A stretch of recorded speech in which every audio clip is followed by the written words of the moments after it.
everybody back to the Veterans in Politics candidate interviews. So we are interviewing, up next would be State Senate District 20, and we have one of the candidates. His name is Paul Aizley. Paul, we want to thank you for being here on behalf of Veterans in Politics. We're going to give you a minute to open up with, say who you are, a little bio, and I will let you know when your minute's over. We appreciate that. Thank you for being here. Go ahead. Oh, okay. My name is Paul Aizley. I used to be able to talk, and I hope it comes back. I'm a retired professor of mathematics, dean of continuing education. I've been in Las Vegas for 50 years, arriving 1968. I served 6 years, 3 terms in the assembly. You're free to go to the websites and look up everything that I've done, sponsored, and voted on. It's all there. So here I've come to find out what you guys want the legislature to do in the 2019 session. And that's my motive for being here. Paul, we thank you for that opening, and then now we're going to open up to our panelists. They're going to give you one question. You will have a minute to answer their question, and I guess we're going to start off with Destiny, right? Oh, wait, Mr. McDonald down there. Thank you, Mr. McDonald. It's all yours. Hi, Michael McDonald. Thank you for coming today. I have a question in regards to family and criminal law reform. If elected to the Senate, would you help pass bills that would support equal parenting? As a lot of people are being separated from their children, it's the root cause of anxiety, depression, mental illness, criminal history, drug use, mass shootings. It's the breakdown of our family. Also, for the criminal law reform, we have a lot of people that are getting thrown in jail for frivolous reasons, or there's a complete nepotism of our court. There's not oversight. So, if elected, would you support family and criminal law reform? Absolutely. I'm familiar with the family problem. My son having gone through a divorce where he was not treated as an equal partner. So I know what those problems can be. Although he's happily married now, it was great. I absolutely agree that we have more people in jail than actually belong there. So yes, I'm very strongly in favor of reform. Putting people in jail is expensive, and a lot of times it's just unnecessary. George Chehade, glad to have you here today. Thank you for coming. Just a general question on what you're really passionate about, what you'd like to see happen or change, or inducted, or what you want to see happen in your term, if you're elected. Okay, if elected, I've been asked a dozen different things this season, and I seem to be coming up with the most important problem is water.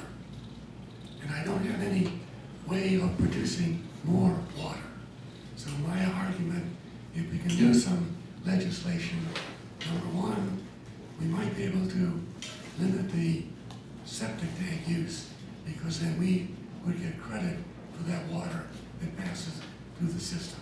It doesn't create water, but it would give us more credits against the Colorado supply. And we can also do some more saving of water. Education's another big topic. 40 years at UNLV, I know the school is underfunded.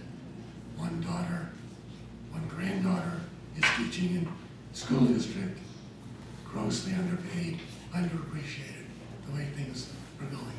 So water, education, and I don't know where we're going to get the money. Thank you. This is Tim Petarra. So my question for you, Paul, is certain gubernatorial candidates have expressed it very blatantly, their desire to take away AR-15s, AK-47s, semi-automatic rifles, which they are calling assault rifles. Would you support an initiative like that if the governor proposed it in the legislature? Preventing assault weapons to the general public, I would support. Follow up. So, for example, I already own an AR-15. I own an AK-47, I own a bump stock, I own a drum mag. I purchased all these things legally within the state guidelines with following the law, background check, you name it. Would you then be supportive of the state using its enforcement to take these, essentially my property, physically by force? This is a very difficult problem for me.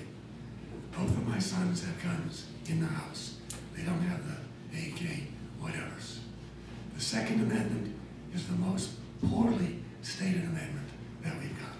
It talks about army, it talks about guns. There is a limit on what you can own. You can't have a tank in your backyard.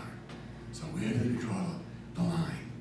In the United States, there just are too many guns. And the result is too many shootings.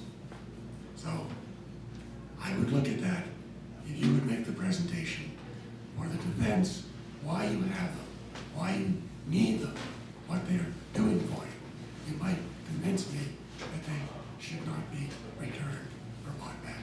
But right now, having seen what's happened, I don't want to see automatic weapons in the schools. Thank you. Trustee Beavers, thank you for coming even though you're not feeling well. What's something that you think that your Senate district is currently doing well that you would like to see keep going and move forward? I've been out of the legislature now for 4 years, so I'm very critical of what's going on. They did some good legislation on environment. I am not fully up to what they have done. I can tell you something I don't like what they've done.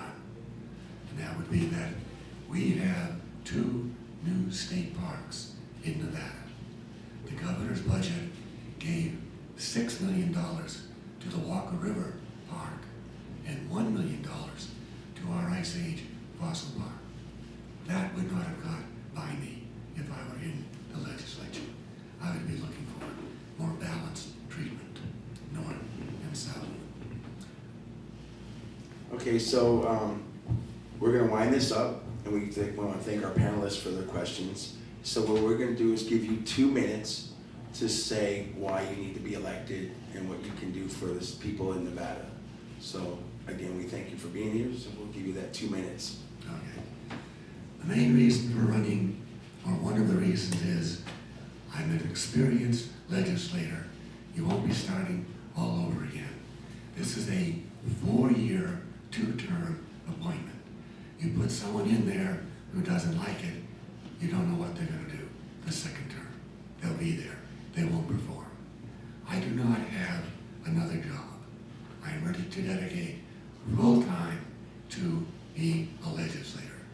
If you go back and look up my bills, you'll find that most of them are in response to what people have asked me to do. And that is the way I operate. So I'm here to find out what you want. I'll work with you on things that can be done. And things like lotteries in Nevada seem to be impossible, but the people want them. I might work on it. We have 1,000 bills to play with in a session, and we have to decide which ones are worth our energy. But I have the time. I don't have anybody taking my time, telling me that I can't do and spend time. I don't have to worry about taking leave. I can go to the committee meetings. I can participate fully for the 4 years. Paul, again, on behalf of the Veterans in Politics, we want to thank you for being a part of our process and of our candidate interview. We just want to thank some of our sponsors out there, Ron Q for Clark County's treasurer, Michael Broadway Real Estate, and of course our Real Water sponsor, and Lakeside Business Suites. Again, on behalf of the Veterans in Politics, thank you for being here. By the way, there's a disclosure that we should say, is that we invited all candidates, and you were the candidate that showed up.